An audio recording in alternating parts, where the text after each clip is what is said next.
Have you ever wondered what, if anything, we truly get to take with us when we leave this world? Have you ever looked around at your possessions, your achievements, your relationships, and asked yourself, will any of this matter when I take my final breath? Welcome back to the channel. I'm honored that you've chosen to spend time with me today because we're about to dive into a topic that many people avoid, but everyone eventually faces: the reality of death, the truth of impermanence, and the only thing that might actually stay with us when all else fades. From the moment we are born, we begin to gather. We gather names, toys, grades, certificates, likes, followers, houses, titles. We gather money, relationships, and memories. And while we know intellectually that none of these things are permanent, we behave as though they are. We cling. We obsess. We protect. We fight to keep what we think is ours. But the harsh and liberating truth is this: you came into this life with nothing, and you will leave the same way. So if that's true, the real question becomes not what do you own, but what have you become? Today's conversation isn't about fear. It's not about darkness or hopelessness. It's about awakening. It's about clarity. It's about seeing through the illusion of permanence and discovering what truly matters. Let us begin by acknowledging the most obvious yet ignored truth: death is inevitable. It's not a matter of if, it's when. And yet, most people live as if they're immortal. They delay forgiveness. They postpone joy. They put off their dreams. They assume they'll have more time someday. But someday is not guaranteed. When you accept death not as a morbid thought, but as a companion, you begin to live differently. You stop wasting time on drama, comparison, ego battles, and superficial gain. You start focusing on what nourishes the soul. Let me tell you a story that changed the way I see life. A woman in her late 60s had spent decades building a successful business. She had employees, properties, accolades, and influence. But she also had a secret journal, one she never shared with anyone. In that journal, she wrote not about profits or projects, but about regrets, missed birthdays, unspoken apologies, the love she never confessed, the child she didn't spend enough time with, the dreams she shelved in the name of someday.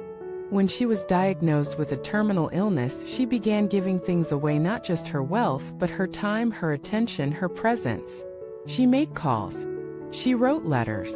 She cried. She laughed. And in her final weeks, she said something profound to a nurse: "I've had a rich life, but I only started living it a few months ago." That was the moment she stopped being a collector and started being a giver. What would it look like if you started living that way now? Not later, not when it's urgent, not when it's almost over, but now. Hear us the truth: we don't carry our resumes with us into the next life. We don't carry our trophies, our savings, our likes on social media. But perhaps we carry the energy we've cultivated, the love we've given, the compassion we've shown, the truths we've spoken, the lives we've touched, not in grand, visible ways, but in quiet, everyday kindness.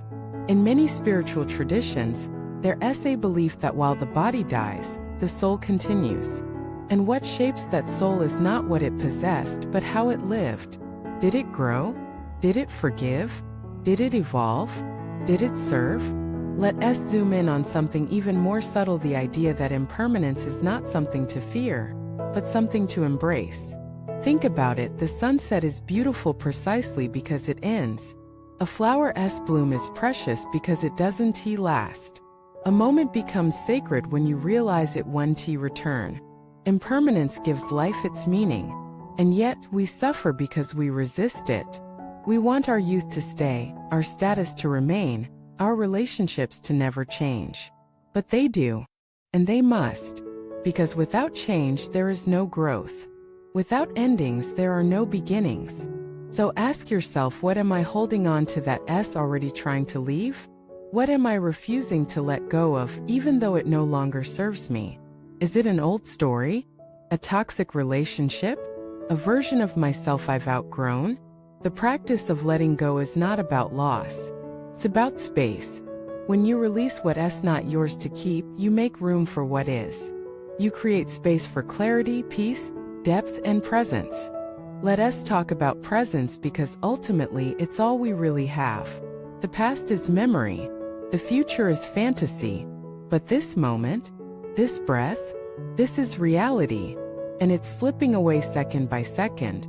The most fulfilled people are not those who have more, but those who are here. Fully, deeply, sincerely. When we see through impermanence, we begin to savor the ordinary. A conversation, a sunrise, the sound of wind, the way someone we love laughs. We stop rushing through life and start being in it. Not skimming the surface, but diving deep. And you know what's interesting? The more you live this way, the less you fear death. Because death is no longer a thief. It's a teacher. It reminds you not to waste your life on things that don't matter. It whispers everything is borrowed. So love fully. Give generously. Speak honestly. Be here. Now let us ask the question we began with. When you leave this world, what do you take with you? You take the love you gave. You take the peace you cultivated. You take the forgiveness you offered and received. You take the moments you were truly present. You take the courage it took to live authentically. You take the light you left behind in others. That's it. Not the car. Not the house. Not the likes. Just the light. So what kind of light are you creating? What kind of energy are you building with each thought, each word, each action? Every day, you're either collecting clutter or creating light. You're either feeding the ego or feeding the soul. You're either numbing or awakening. Which path are you on? You don't have to wait until you're sick or dying to ask these questions. You can ask them now. And you can begin now. You can live each day as if it's sacred because it is. You can treat every person as if they matter because they do. You can act with the awareness that nothing lasts and that's what makes everything precious. Let this awareness soften you. Let it break your rigid plans. Let it open your heart. Let it guide you home to yourself. And when the time comes to leave this world, and it will come, may you do so not with regret, but with gratitude. Not with fear, but with peace. Knowing that you truly lived, deeply loved, and consciously gave. I invite you now to reflect in the comments. What are you ready to release? What do you want to carry into your next chapter, whether it's in this life or beyond? And if this video touched something inside you, don't forget to like, subscribe, and share it with someone who may need it. Let us build a community rooted not in fear of endings, but in love for each precious moment. Thank you for watching this video. Remember, you are not here to collect possessions. You are here to awaken, to love, and to let go with grace. Be that light. Shine it freely. And trust that it will outlive you in the most beautiful ways.